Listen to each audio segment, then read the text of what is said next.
Hi everybody, thanks for tuning in to the video on this 2019 Ford Escape. This particular Ford Escape is all-wheel drive, powered by the EcoBoost engine under the hood, and is the SE trim level.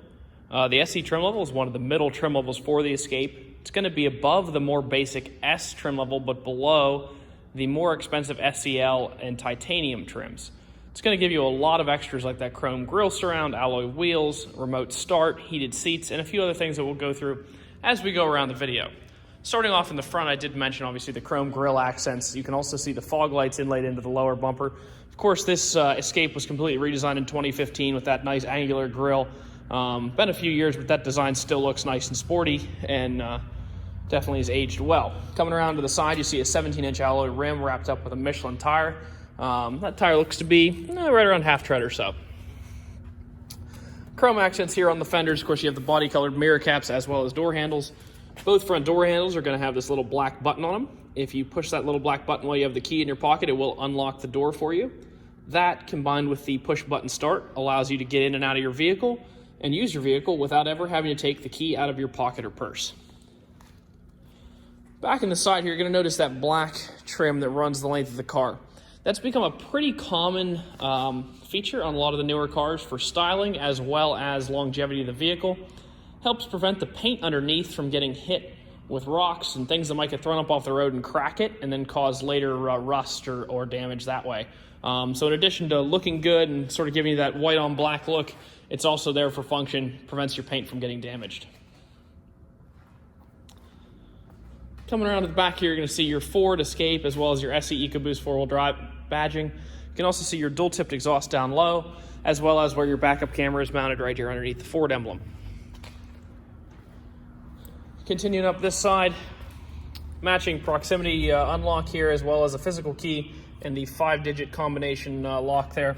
Taking a quick look in the back before we jump in the front. This is, of course, their midsize SUV offering, so it's going to be bigger than, say, a Ford EcoSport, but smaller than a Ford Edge. What that means is that I'm 5'10".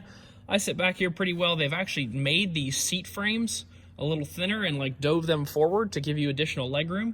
While still giving the front occupants plenty of comfort, which is an interesting way of doing that. Seems to have worked out well. I mean, I can fit back here comfortably. I'd say you could get 4 people in here comfortably. The 5th person sitting in the middle back here is going to be a little cramped, but as long as you don't have to do that frequently, that shouldn't be a problem.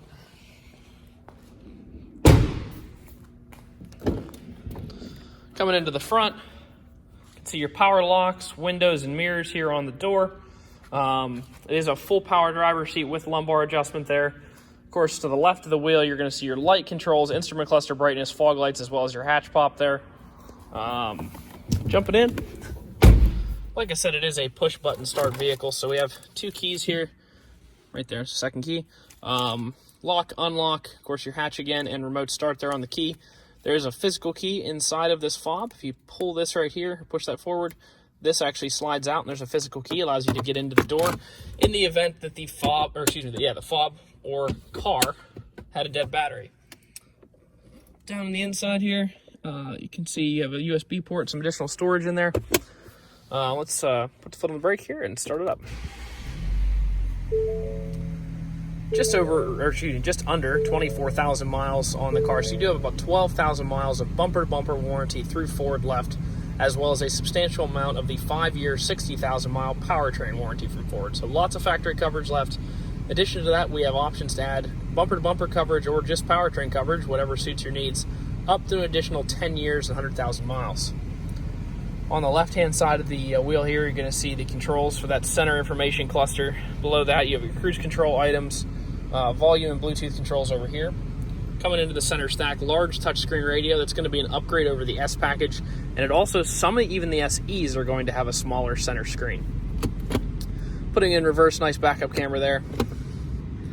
AM, FM, as well as Sirius XM radio are equipped on this particular car. In addition to that, you can Bluetooth audio from your phone to the vehicle or use the USB port down below. Speaking of down here, take a quick look here. Let's turn some heat on in here. It's a little chilly today. So the way you can do that, a lot of people just are like, let's just turn it the whole way up.